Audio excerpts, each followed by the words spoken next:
আমরা মা বোনদের কাছে বিবির কাছে পরামর্শ করার আগে মনে করি আরে সে মেয়ে মানুষ কি বুঝবে, আমরা সে একটু দুই একটা পরামর্শ দিতে চাইলে আর চুপ থাকো, কথা কন ঠিক কিনা? না না না না না, এটা আমার নবী শেখান নাই। আমার নবী যখন ওহী আসতেছিল বিভিন্ন রকম সিম্বল আমার নবী দেখতেছিলেন ওহী, তখন উম্মুল মুমিনিন খাদিজাতুল কুবরার কাছে এসে বলেন, খাদিজা আমি এমন কিছু দেখছি, এমন কিছু দেখছি, ও আমার কলিজার টুকরা বিবি একটু বলো এগুলা কি দেখছি আমি। তিনি আমার নবীকে পরামর্শ দিলেন, ওয়াল্লাহি লা ইয়াহজিকাল্লাহু আবাদা, আল্লাহর শপথ করে বলি আল্লাহ আপনাকে চিন্তিত করবে না। আরো জোরে বলেন সুবহানাল্লাহ। আল্লাহ আপনাকে চিন্তিত করবে না। তোমার কেমনে মনে হলো আমাকে আল্লাহ চিন্তিত করবে না? বলে ইন্নাকা লা তাসিলুর রাহমা, আপনি তো ওই নবী যিনি আত্মীয়তার সম্পর্ক মেইনটেইন করেন, আপনি তো ওই ব্যক্তি যিনি আত্মীয়তার সম্পর্ক মেইনটেইন করেন। ওয়া তাহমিলুল কাল্লা, আপনি দুর্বলের দায়িত্ব নেন। ওয়া তাকসিবুল মাদুমা, আপনি অসহায়ের পাশে দাঁড়ান।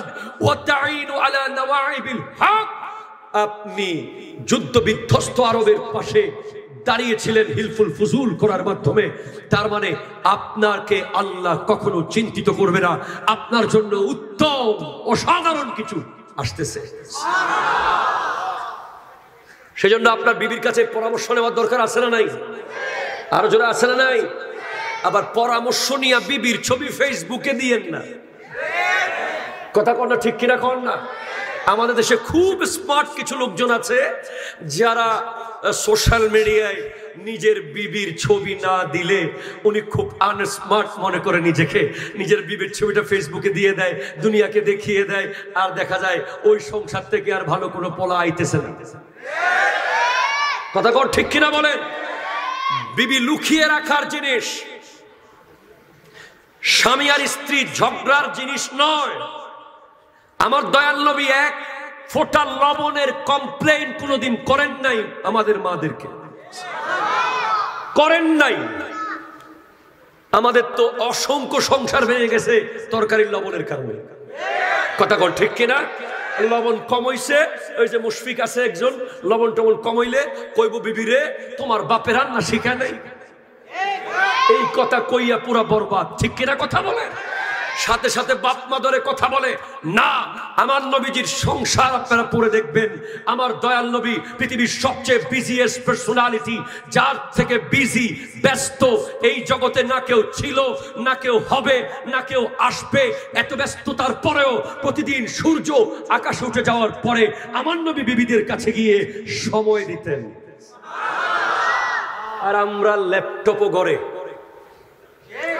অফিসের ভিতরে চলছে সারাদিন কম্পিউটার, আবার ল্যাপটপটা কাঁধে লইয়া বাসায় আসি গেছেন, আবার বাসায় আসে ল্যাপটপ বন্ধ করে আবার মোবাইলটা হাতে নিয়েছেন। বিবির হাতে একটা মোবাইল, স্বামীর হাতে একটা মোবাইল, দুইজনে মোবাইলের ভিতরে, মাঝখানে ফোলাটা কয় এদিকে যাবো না এদিকে যাবো না। সে আপনার ঘরে এসেছে আল্লাহর দেওয়া নিয়ামত। আবার পোলা পায় হাসিও না, যেই বিবি কালিমা পড়ে এসেছে সেটা নিয়ামত। যেটা জোর করে লই আইছো বাপ মারে খুশি না রাইকা, বাপ মার উপরে চাপ দিয়া টেনশনে ফালাইয়া যেটা আনছো ওটা শান্তি আর হবে না, কথা কোন ঠিক কিনা বলেন না?